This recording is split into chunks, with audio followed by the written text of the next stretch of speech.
Steve, another chance to catch up, this time about your decision to retire from playing the game and focus on the coaching journey. What's brought that about? Yeah, it's something that I thought about for a while through the summer, to be honest. I think, the role that I took in the second team, I knew that it was going to take up a lot of time and a lot of sort of different challenges. I spoke to Pete and Mick more or less halfway through when it was obviously clear that, one, I was ready to step away from playing, but two, obviously seeing the young lads come through and get opportunities, I just think it's the right time and something that I'm very content with. Did you expect that balance of playing and coaching to be as it transpired to be throughout the season? Because it became a bit more of a coaching job than a playing job, I suppose. Yeah, to be honest, I didn't realise any of it, to be honest. So November, when I took the role, I got chucked into it because Francie and Pete were away working in the winter. So there's myself, Shani and Boats. And then, randomly we was at Kent, the first second team game, and Ant both unfortunately injured his Achilles, and Francie had to go up to the first team. So again, chucked into it, but something that I loved. Something now that I feel that I can put 100% effort into and not worry about playing.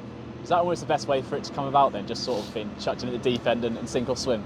I think so, yeah, and I think I've probably made mistakes along the way, but I think it's a year that's going to stand me in good stead going forward in my coaching career. Yeah. And having the responsibility of the last sort of 4 games when Francis was with the first team and myself, Shani and Boat I was the mainstay, and then they came in for a couple of games each, was really good. And I found it, obviously leading the team as captain for 6 years, but coaching's completely different, and I think this year will be one that stands me in good stead, as I said. On that coaching journey, what is it that you have learned, I guess, over the last year? Yeah, probably.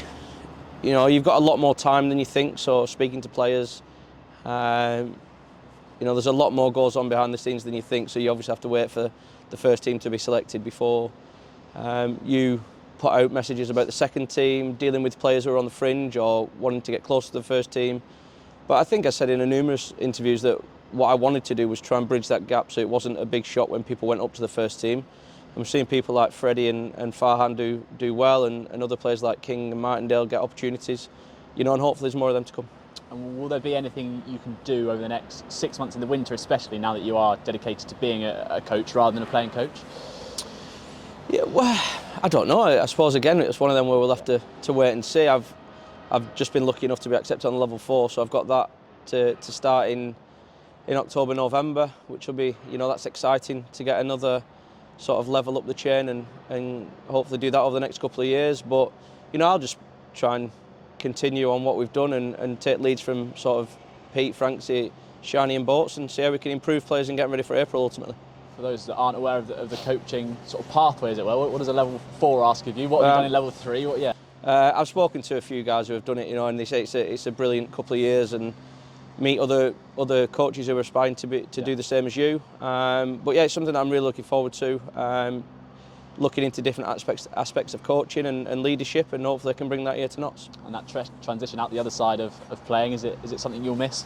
Not one bit, no. I think that's one of the things that I realised this year. I think I batted 3 times this year, and I was more scared waiting to go into bat than I was in a Lords or T20 finals day. So I think that was probably a good sign for me to step away from the game. And how much are you looking forward to getting your teeth really into this coaching journey the next sort of few years at least? Yeah, it's something that I'm really passionate about and ambitious about. I've made no secrets of that. I want to, try and become the best coach I can possibly be, and hopefully I can go to the highest level possible. But I know that that's a long way in the future, and I'm really looking forward, obviously, to keeping working with the coaches here at Notts, and hopefully other opportunities come along and learn from other coaches. Then I'll be willing to do that. But first and foremost, come November, I'll be trying to get the players ready for the next season coming. You've got a second 11 championship to defend as well. Yeah, it wasn't something on the radar at the start of the season, but I think it became more apparent throughout the season that we had a chance, and it's always nice to win a trophy. Yeah. It's not the ultimate goal, but at the same time, it's a reward for the efforts that the lads have put in this season. And do you know how you see yourself fitting in with the other coaches come next season? It will be similar to this year in that you're sort of taking on the seconds, or is that still to be decided? Yeah, well, we've not really sat down since the end of the season, only finished on Sunday. So I think, we'll have a bit of time away, bit of rest and recovery, and then I'm sure we'll have a meeting, pre the players coming back in mid-November, and I'm sure we'll find out more then.